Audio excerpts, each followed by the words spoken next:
Deciding to get bariatric surgery is a big decision and one that takes a lot of consideration, from the surgery to recovery to lifestyle changes. So when you choose your physician, you want to know that they're both experienced and compassionate.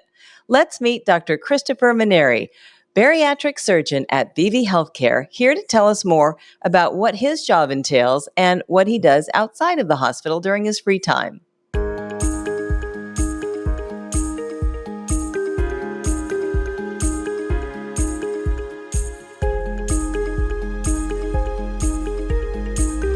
Welcome to the Beebe Healthcare Podcast. I'm Maggie McKay.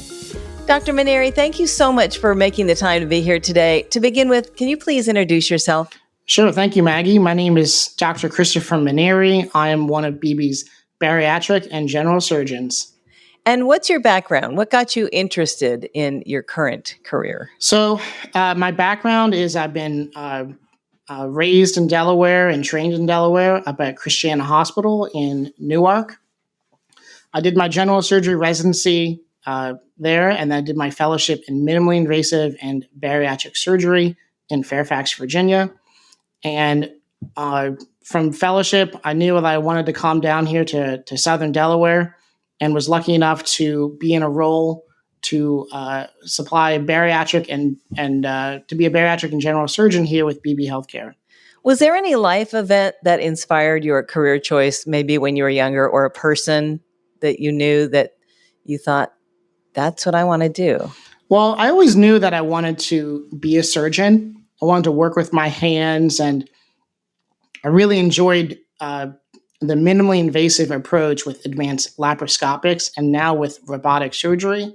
I always found it fun, even as a kid, playing video games and then using those skills to actually do video-assisted surgery to help my patients. It's been a great transition.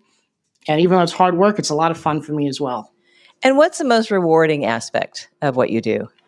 So with weight loss surgery, unlike with general surgery, we get to follow our patients for months and years afterwards. And when I meet them for the first time, I always remember that this is the first step of a very long journey where they're going to essentially take back their life and take back their health to lose 50, 100, 200 pounds over many months to years. And really working with that relationship, it's very rewarding for myself and my team. And what's the most challenging? Well, with any journey, there's ups and downs, and sometimes we hit some stalls or plateaus. And every body is different. Treating obesity is not just one factor; it's multiple factors, and it's really you really want a personalized approach to treating obesity, and sometimes finding that last piece of the puzzle can be challenging for us. Dr. Manieri, how do you advise young people coming up in medicine who want to do what you do? Well, if you want to be a surgeon, first thing that you want to do is spend time with multiple aspects of the healthcare field, because you're going to be doing a little bit of everything, a little bit of medicine, operating to office work. And it's a long road, so be prepared to spend many years dedicating your life to other people, because it's going to take you about 10 years to be trained, and then you got to use all that training to help people down the road. So you really got to make that commitment for others is really important. And when you do that, how do you balance your work life and your personal life? How do you make time to have a life outside of the hospital? Well, I don't do it alone. I have a really good partner. My wife and I have been together for 6 years, but we met in high school. So I guess it's been much longer than that. And really finding someone to go along with you has made my journey, really much of a blessing. So you really need a good social support, good family, good friends. And from a professional standpoint, you need good mentors to be able to give you advice and follow you along the way. Was there a teacher growing up that really inspired you, not necessarily in medicine, but just in life that you remember? Well, so I have lots of teachers, throughout all of my years of education.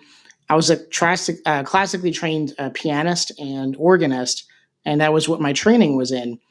And so I had a piano teacher that watched me from kindergarten through 12th grade in order to progress to the scholarship that got me into a university.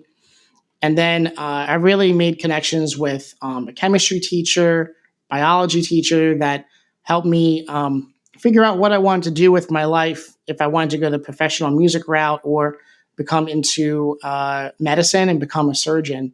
So there's really, I could count on the top of my head, 6 or half dozen teachers that really got me there. Is there a skill you wish you had that you'd like to learn that has nothing to do with medicine? That I wish I had, that I'd like to learn. Yeah, that you could learn now. Well, I mean, I'm doing a lot now being here in Sussex County. So some things I've never tried before. I got my surf fishing license, and I'm able to drive my truck onto the beach and learn how to catch fish. I finally was able to move into a house. I'm a new homeowner, and I'm learning how to do all the lawn and upkeep and handyman work that I'd never had to do before because was always in an apartment or condo, so I always called 1-800-landlord, and now I find out, well, I got no one to help me now. So I'm doing a lot of do-it-yourself projects and things like that on the weekends. Mm-hmm. So I wouldn't say skill, but I get to enjoy a lot of things that this area has to offer. Yeah, it sounds like you're right in the middle of it. Wow. What do you do during your free time? Besides, of course, take care of your house and work. But Yeah. free time. So free time is a little tight. I have 2 toddlers right now.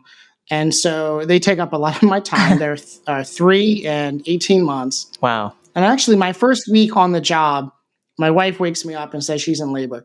So I had to, get coverage for my patients, get coverage from the surgeons, and rush her to Beebe healthcare. And 7 days on the job, I had my second child and had to take leave. So we were, all in with Beebe, starting with the first week here. Wow. That is amazing. And you know what? I don't even know how you have any free time with 2 toddlers right there. Not to mention being a doctor. Well, it's great because we're new to the area. So every weekend that we're free, we're able to go to a different small town, go to different parks, check out zoos, animal shows, all those things. And, toddlers, they love the outdoors. And this is more of a rural area. And there's a lot to do for us down here. That sounds ideal. If you could travel anywhere in the world, Dr. Manieri, that you haven't been, where would that be and why? You mean to live or just for a visit? No, just to visit, vacation. I'm a beach goer. So get me to like Bali or the Maldives. Get me a hut on the water where I can relax in the sun and waste the day away. And that's my idea of a vacation. The problem is my wife is the opposite.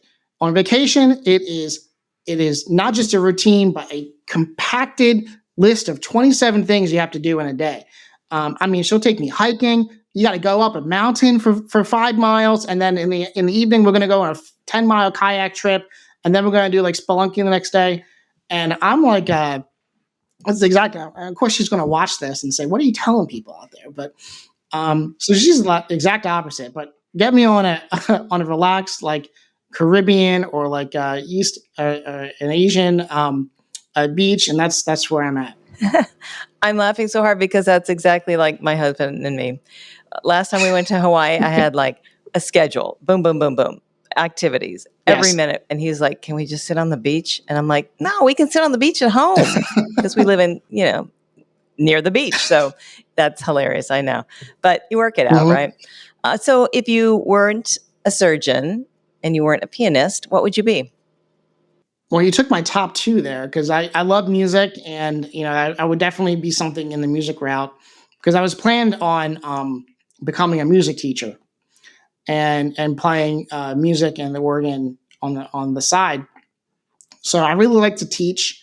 Probably some type of a teacher of some kind would be something I would like to do. And if not, then maybe a professional video game player, which my twin brother was very close to becoming because he was a little bit better than me. But maybe there's top 2. So you're a twin also. That must be fun growing up. Yes.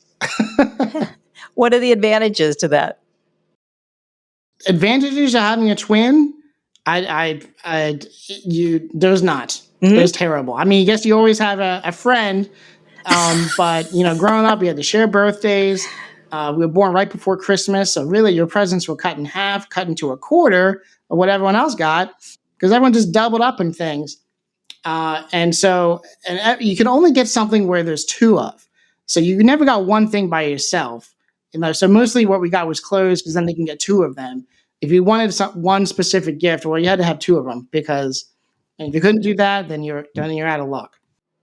People gave you the same present? Oh yeah, No. you'd have to get two different shirts or two different basketballs, and they always have to be like the same thing, because you got to make it easy for people. And then Christmas was 2 days later, and they just kind of combine it all. Oh, it's terrible. I know that my birthday's in December too, and it's like, this is for your birthday and Christmas. I'm like, what? Yeah. I'm going to change it to June. What in the world? I know. I really wanted to celebrate my half birthday. Exactly. Well, if that's what it takes to get more you're 8 presents. and a half. Yeah. You can skip 9. Let's celebrate 9.5. When you were a little kid, what was your first job, or high school, whatever? Well, I did play piano out on the side as for different community events and church and things like that. My first actual job was working at the Giant, and I was a cashier and pushing carts and stocking shelves. So I did that for 2 years. So that was my first job. What did you learn from that in life, as you look back? I guess you have to start. Everyone starts somewhere, right? And it's great to be able to look back 20 years ago what my first job was. I remember getting when school started, there were some shifts where I only worked like 2 hours, and so I had a paycheck once that was like $9.50, and I remember cashing it at the store, and then here's your $9. And I go, all right, and and you got to start somewhere. So looking at right now, I'm starting a great career here at Beebe, and seeing all the different roles that I've had. And I like to meet people and talk with people throughout the day. So when you're a cashier, you get to see people in different phases of life. You have like the parents, you have retired people, a couple celebrities who go in there. I get to meet and bag up their grapes, and I get to tell people who I met today. And you see all different types of people. That was always fun to see. So speaking of your first $9 paycheck, was there anything in life that you saved up for, that you saved for a long time, that you bought, like a extravagant something, like a car or? So, medical school and the loans that we had, it's just, I haven't gotten to that big purchase yet. My wife and I are very fiscally responsible. It's kind of boring for a podcast. I will say that I'm getting into, with our home, we decided to put in an outdoor kitchen. So it has a grill, but the one thing I added on was a smoker. So now I'm beginning to learn how to smoke fish and smoke pork and do some, I made brisket for my son's birthday. And so I'm kind of taking in a little bit of extra cooking and things like that. I wouldn't say a smoker for $1,000 is like the biggest extravagant thing. Certainly there's more things like, oh, when are you going to get the Manieri Speedboat Foundation, donation that you want to do? I'm not there yet in my life, but so we're a little bit of savers, paying down debt. It's kind of save those questions for the surgeons that have been here 15, 20 years. I hear you. I'm sure they'll have some fun stories. Also, toddlers take up a lot of money, kids Yes. in general, for the next 20 years, right? After that, maybe. What do you love most about working? 20. I was told 18. We'll see. What do you love most about working at Beebe? I mean, there's a lot I love. I love working here. So I love the area. I came here as a medical student, and I spent 4 weeks here, and I knew that this was a place I wanted to reach out when I was done training. And lucky for me that when I graduated, there was a position opening, and it was just the perfect fit. And I kind of felt that when I interviewed. So I also love the people I work with, the nurses and the staff. They're able to talk to you, and because it's such a small, because it's a smaller hospital, I'm able to give everyone my cell phone number. They're able to reach me in real time to discuss patient care. And, my patients are able to call me on the phone, reach the on-call service, reach the daytime service, able to reach me almost 24/7. And a lot of that doesn't really happen at other institutions. So that's why I really like working here. You're not kidding. I don't know how long it would take me to get a hold of my doctor, even though I love him to pieces. In a nutshell, what is your philosophy of life or your mantra? Philosophy of life. Well, I mean, I guess it changes by the day, but, there's a couple of, I always want to say, like, treat others how you'd like to be treated. Life is changing, so make sure that you can change along with it. And, the challenges of life, when you're able to overcome them, it makes you a better person. That's kind of what life is about. And seeing where you came from, going through challenges and hurdles, getting to the other side, and to be able to adapt. This is why we're here. And so, for my patients, I'm trying to be that mentor for them, so that they're able to change their lifestyle, change their habits, and really, get their life back. Dr. Manieri, it's been so fun getting to know you and talking and finding out what you do at Beebe Healthcare and what you do on your outside life, your free time, if you can call it that. If someone would like to make an appointment with you or just find out more, where would they go? We have a lot of information online at beebehealthcare.org, and you can look up the Beebe Center for Weight Loss Surgery. You can also call to make an appointment in my office in Georgetown, Delaware. The number is 302-260-7360. Thank you so much for being here. Again, that's Dr. Chris Manieri. And if you found this podcast helpful, please share it on your social channels and check out the full podcast library for topics of interest to you. This is the Beebe Healthcare Podcast. I'm Maggie McKay. Thanks for listening.